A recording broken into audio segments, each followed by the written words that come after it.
माता अनुसुईया ने डार दियो पालना, माता अनुसुईया ने डार दियो पालना। झूल रहे तीनों देव बन करके लालना, झूल रहे तीनों देव बन करके लालना, झूल रहे तीनों देव बन करके लालना, झूल रहे तीनों देव बन करके लालना। मारे खुशी के ना भूली समाती, मारे खुशी के ना भूली समाती, मारे खुशी के ना भूली समाती, मारे खुशी के ना भूली समाती। गोदी में लेट कभी पालना झुलाती, गोदी में लेट कभी पालना झुलाती, गोदी में लेट कभी पालना झुलाती, गोदी में लेट कभी पालना झुलाती। कौन करे आज इनके भाग्य की सराहना, कौन करे आज इनके भाग्य की सराहना। भैया झूल रहे तीनों देव बन कर लालना, झूल रहे तीनों देव बन कर लालना। कौन करे आज इनके भाग्य की सराहना, कौन करे आज इनके भाग्य की सराहना। झूल रहे तीनों देव बन कर लालना, झूल रहे तीनों देव बन कर लालना। अरे झूल रहे तीनों देव बन कर लालना, झूल रहे तीनों देव बन कर लालना। अरे भाव से गाइए, मीठी मीठी ताली बजाइए, जय हो।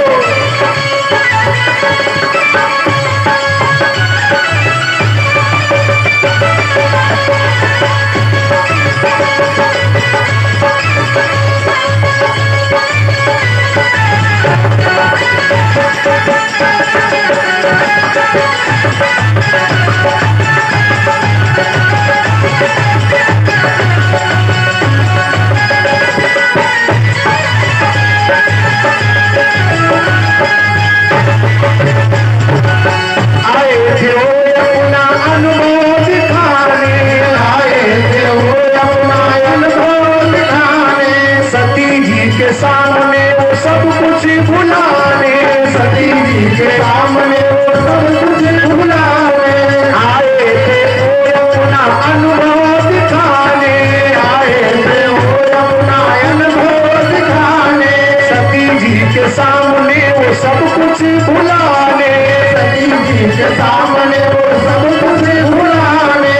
भारत की नारियों से आज बड़ा पालना, भारत की नारियों से आज बड़ा पालना, भारत की नारियों से आज बड़ा पालना, भारत की नारियों से आज बड़ा पालना। भैया झूल रहे तीनों देव बन कर लालना, झूल रहे तीनों देव बन कर लालना।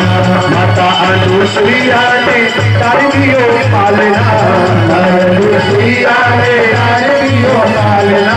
झूल रहे तीनों देव बन कर लालना, झूल रहे तीनों देव बन कर लालना, झूल रहे तीनों देव बन कर लालना, झूल रहे तीनों देव बन कर लालना। आज के आनंद की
रहा तन मन, नाच रहा तन मन, नाच रहा तन मन, न पूछे कोई हाल ना, झूल रहे दीन देव बन कर के लाल ना, नाच रहा तन मन, ना पूछे कोई हाल ना, झूल रहे दीन देव बन कर के लाल ना। ए बिमला जी, नाच रहा तन मन, नाच रहा तन मन, न पूछे कोई हाल ना, झूल रहे दीन देव बन कर के लाल ना, झूल रहे दीन देव बन कर के लाल ना। माता अनुसुईया ने डाल दियो पालना, झूल रहे दीन देव बन कर के लाल ना, माता अनुसुईया ने डाल दियो पालना, झूल रहे दीन देव बन कर के लाल ना।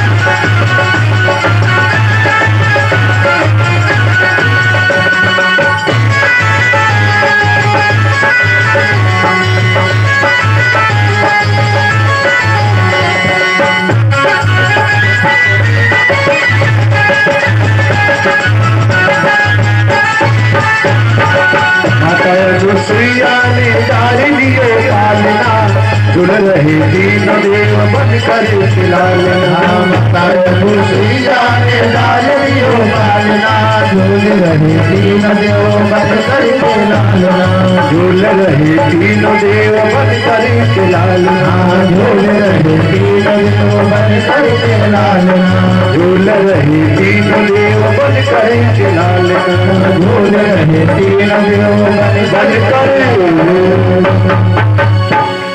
जय जय श्री राधे। देखिए, कल्पना कीजिए कि महारानी अनुसुईया कितनी भाग्यशाली है।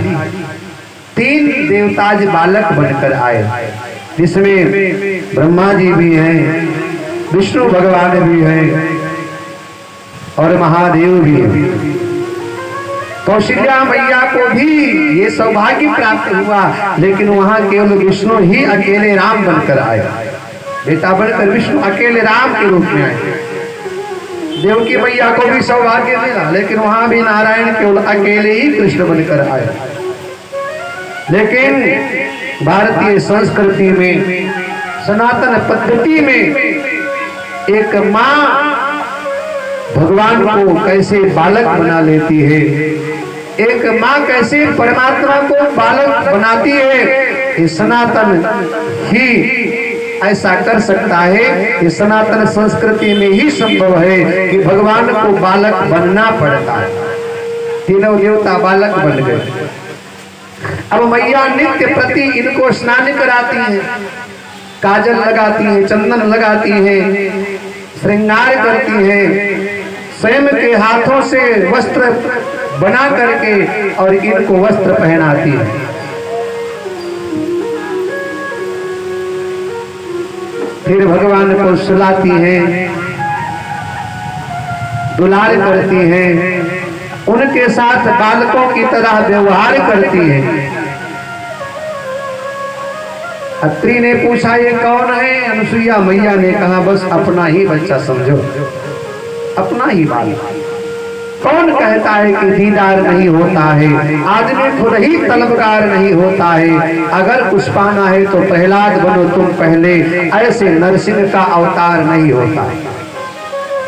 इधर देवलोक में भैया हलचल मची हुई है, देवियां परेशान क्योंकि देवता लोग गायब है। आज भी जब देवता गायब हो जाते तो देवियां परेशान रहती हैं। देवता को 1-2 घंटा देर हो जाए तो देवियां परेशान होने लगती, कहाँ चले गए पिंटू के पापा। आजकल तो साहब समय बदल गया है, तुरंत टेलीफोन लग जाता है। हाँ, कहाँ चले गए? अभी तक आए नहीं। 8 बज गए हैं, 6 बजे आने का टाइम है। अब 8 बजे विचार आएगा तो जवाब तो देना पड़ेगा। देवता लोग नहीं आए 6 महीने, देवियां परेशान, ढूंढा नहीं मिले देवता लोग। नारद बाबा से पूछा, बताओ हमारे पति लोग कहाँ हैं? नारद बाबा ने कहीं विदेश गए हैं क्या? नौकरी के तलाश में? देवियों ने कहा कि नहीं, आपने जो बताया था कि मृत्यु लोक में कोई पतिव्रता स्त्री है, अनुसुईया नाम है, हमने परीक्षा लेने के लिए भेज दिया था, तब से कोई खबर नहीं, न कोई चिट्ठी, न कोई पत्र, न कोई संदेश। नारद बाबा ने कहा, तो सुनो, जहां भेजा था वही जाकर के ढूंढो, वही मिलेंगे। अब देविया कहती है, मैंने जाकर कई बार देखा लेकिन कहीं भी नजर नहीं आए, दूर दूर तक, क्योंकि भैया जिसको ढूंढ रहे हैं वो है ही नहीं संसार। वो पालक थे लेकिन बालक बन गए हैं, वो बाप थे बेटा बन गए हैं। नारद बाबा ने कहा, सुनो, है वहीं पर, लेकिन इस तरह से तुम उनको देख नहीं पाओगी, इस तरह से तुमको उनको प्राप्त नहीं कर पाओगी। एक काम करो, अनुसुईया मैया के शरण में चली जाओ और वही तुम्हारे सवाल का जवाब है और वही तुम्हारे लिए एक विकल्प है, तुम्हारे पतियों को वही तुम्हें वापस कर सकती है। अभी एक बात है भैया, जो अभिमान है ना, ये जल्दी व्यक्ति को झुकने नहीं देता है, और परस्पर जिससे व्यक्ति की बराबरी की जब बात होती है तब कोई किसी से कम होने का नाम नहीं लेता, लेकिन अंत तो गत्ता मरता क्या नहीं करता। ये देवियां वेश बदल करके आई और दरवाजे पर पहुंच करके अलख जगाया है, भिक्षा मांगा है। मैया अनुसुईया भिक्षा लेकर आई तो इन्होंने कहा, मुझे भिक्षा में संसार की कोई वस्तु नहीं चाहिए। मैया ने कहा, फिर क्या चाहिए? देवियों ने कहा कि जो पालने में बालक झूल रहे हैं ना, ये बालक हमको भिक्षा में चाहिए। गिनती किया तो 3 थे, इनको लगा कि यही कहीं हमारे ना हो। अब अनुसुईया मैया बड़ी सचेत है, बड़ी सावधान है, बड़ी समझदार है। अनुसुईया मैया ने कहा, खबरदार, भिक्षा में पैसा कौड़ी रुपया पैसा सोना चांदी दिया जा सकता है, लेकिन कोई भिक्षा में अपना बालक कैसे दे सकता है?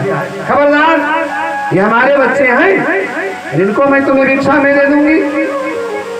भैया रे भैया, तीनों देवियां निराश हो गई, निरुत्तर हो गई। पतिव्रता स्त्री के सामने ये तीनों देवियां भयभीत हो गई, सहम गई। चोर के दाढ़ी में भैया पहले से ही तिनका होता है। भैया ने कहा, ये हमारे बालक है, हम इनको भिक्षा में कैसे दे सकते? उदास हो गई। कुछ देर के पश्चात उन्होंने कहा, भैया ये आपके बालक हो सकते हैं, लेकिन ये हमारे पति। भैया ने कहा, खबरदार, इतनी अवस्था तुम्हारी है, 70 वर्ष की तुम वृद्ध महिलाएं, और ये 6 महीने के दूध पीते बच्चों को तुम अपना पति बताती हो। ऐसा शब्द का प्रयोग करते तुम्हें शर्म नहीं आई? 6 महीने के बालक इनको तुम पति बताती हो। भैया रे भैया, पतिव्रता स्त्री के सामने ये देवियां परेशान हो गई, कांप गई, थर थर डर रही है। इनको तो बालक बना दिया, हमें क्या ना बना दी। निरुत्तर हो गए। अंत में हार करके थक करके अनुसुईया मैया ने कहा, बताओ तुम हो कौन? इस प्रकार से जिद क्यों कर रही हो? देवियों ने हाथ जोड़ा और बोली, मैया ये हमारे पति लोग हैं। कौन हो तुम? उन्होंने कहा, हमारा वास्तविक परिचय ये है, और तीनों देवियां अपने वास्तविक स्वरूप में आती हैं। मैया ने कहा, अच्छा ठीक है, यदि ऐसी बात है तो ये बालक तुम्हारे सामने, और इनमें से अपने अपने को उठाओ और लेकर के जाओ। अब प्रसन्न तो हुई, लेकिन निकट जाकर के देखा तो भैया तीनों एक जैसे हैं, एक जैसी मुस्कुराहट है, एक जैसा चेहरा है। मैया ने एक जैसा श्रृंगार किया है, एक जैसा तीनों के माथे पे काजल लगाया हुआ है, और बिल्कुल एक जैसे ये देवता लोग अपनी अपनी देवियों को देखकर मुस्कुराए, लेकिन देवियां असमंजस में पड़ गईं, भयभीत हो गईं, क्योंकि पातिव्रत धर्म में एक और विचार है कि गलती से भी यदि किसी को स्पर्श कर लिया पराये पुरुष को तो उसका पातिव्रत धर्म खंडित हो जाता है।